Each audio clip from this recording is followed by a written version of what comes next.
Ruslar bir oraya gidiyor lazım ya. Valla şimdi acayip sazıyor.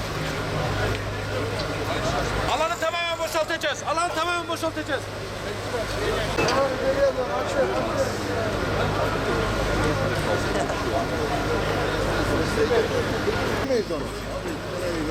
Tamam da bak yani.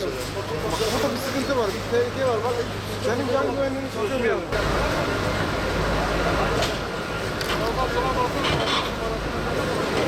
Sağdan altıda tutar ha.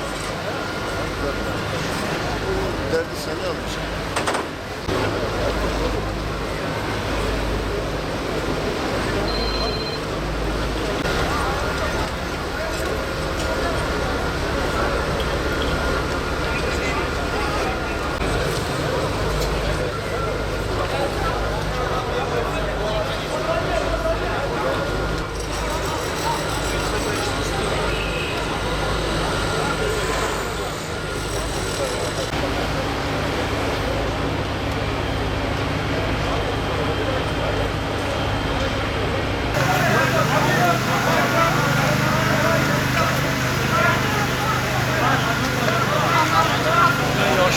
Ayağı kırılmış.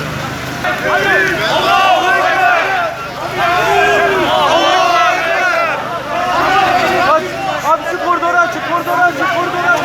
Açalım koridoru.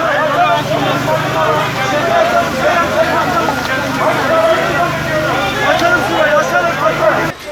Bekle burada. Burayı aç abi, burayı aç. Aç abi, aç.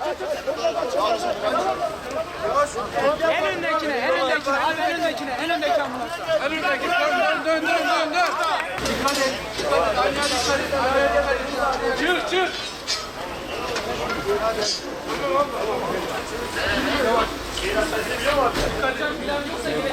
Abi 112 plan, burayı biri kestin. Sen geri at.